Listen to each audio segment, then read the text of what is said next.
I feel like a pawn of Zach. We just got out of an interview, and he said that you were a particularly good singer. He said that you had a voice of an English angel, and maybe we thought that you could sort of introduce the interview with maybe just a little song. Just a note. He's 100% right, and it's something which is a really close passion of mine. Yeah. I love singing. Yeah. Unfortunately, I've got a really big singing day tomorrow, and so I've got to try and save my voice. But under normal circumstances, I would do. Look, another time. Yeah. Fair enough. I really appreciate your passion. Yeah. Thank you. Henry, thank you so much for hanging with us. So the film is out. The world has seen it. That's a big thing. It's huge. Yeah. How are you feeling about everything, really? The biggest feeling is that everyone has finally gotten to see it. It's been a long time coming.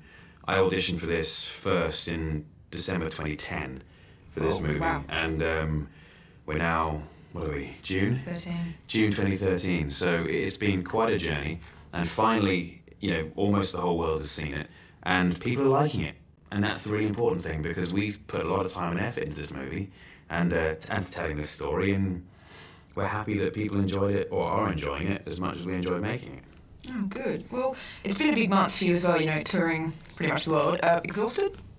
It's a sense of exhaustion. It's a different kind of thing. It's not like working on the job exhaustion, because that was, really quite grueling. This is something else entirely. It's not exactly relaxing, because I've been in 9 different cities. Wow. Over the past month or less, and so it's just kind of hopping about the place and doing a lot of press, and it's going through that many time zones is a new experience. Yeah. Excellent. Well, look, I utterly enjoyed it. I thought it was great.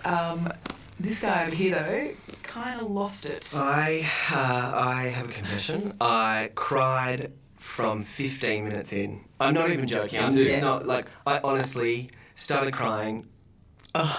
15 minutes in, and I did not stop. Every time Kevin Costner came on the screen, Waterworks, at the end credits, wipe the 3D glasses, fogging up. A lot of that, I think, was the vulnerability of the character. Yeah. Why do you think that was so important? Because so much has been taken for granted previously, and the character which we represent in the movie has always been in the comic books, but in previous live action, it's always been, it's an invulnerable alien that flies and saves cats from trees and stuff, and never does wrong, and you're like, okay, well, I guess that's cool. But if we genuinely discovered an alien amongst us, how would we react? And more importantly, how would that alien feel? Especially if his responsibility was actually looking after the world, because if we discovered that, it would turn us on our head, just like Jonathan says. Yeah. And that makes you ask a lot of questions.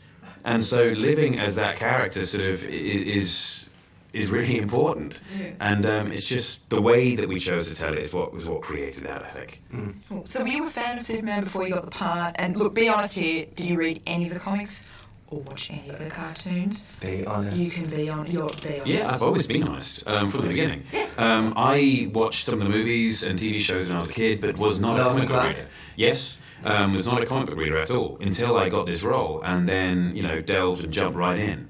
But I was always a fan of Superman as a kid, pretending to be Superman around the garden and stuff. But I wasn't an avid comic book reader, which I kind of like, because when I got the role, it's kind of like either being a fan of a TV show and waiting each week for the new episode to come out, or waiting till it's all done and then getting the box set. Yeah. And I got to do the box set, which I loved, because I got to sort of be fully wrapped up. And for research, as far as an actor goes, that's perfect. That's the perfect way of doing it.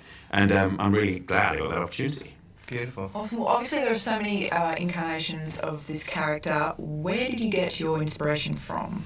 The comics. My comics... Which one? Yeah, my baseline character was drawn from Death of Superman, The Return of Superman, Red Sun, and Superman, Batman, The Search for Kryptonite. Memory. Those are just, they had so many different facets of the character involved that I could apply to the framework of the script that really, really mattered to me. Like Death, obviously, He's willing to make the ultimate sacrifice and do whatever it takes to protect everyone. And then in return, you get to see how everyone perceives him, which is a great thing, because that's what I needed. I needed sort of the world's view on this character from so many different angles, and yet none of them worked. None of them were actually Superman, even though they fulfilled all the criteria. Yeah. And what makes Superman special is that extra thing. Yeah. Red Sun didn't matter where he's from; he still was the same guy, even though he was raised differently. And when it comes to Superman, Batman Search of Kryptonite, he gives someone the way to stop him if he were to ever go AWOL. And those things you apply to the framework of this script, it just makes such a huge difference. We all know sort of physically what you went through for the role of Kal-El. What about mentally preparing yourself? I imagine that would be tough. There's certainly a difficulty to that kind of thing. But having been a kid in school without that many mates, I spent a lot of time sitting on the outside looking in. I had no problem with that. It's not a sob story. I actually quite liked it. And then being an actor and living a fairly lonesome life, constantly travelling, making new friends, you get very used to sitting in coffee shops by yourself, with a book or something, and if you want to get out into the open world as opposed to staying in a hotel room or, at home or whatever, you do sit in a coffee shop or a park and you watch the world go by. And that's, you understand this, and that's the way it works. And so I just applied that to the character, and it's not necessarily like a sad thing. It's just a state of being. You see Clark doing that. He's not upset. He's just, that's how he goes about life, because that's the only way he's known it. And so the mental preparation in that case wasn't too far of a stretch. The mental preparation to deal with like mega long hours and just keeping on going for 6 months, that's after 5 months of training, was tough. And there's no prep you can do for that, apart from just getting stuck in. Yeah. Awesome. All right. Well, look, before we go, Topher actually said the other day that he... This could be taken out of context. It's totally in context. He said that he could take Superman on in an arm wrestle because, and I quote, I did a bit of boxing, right? I've just started doing a little bit of boxing, and I think...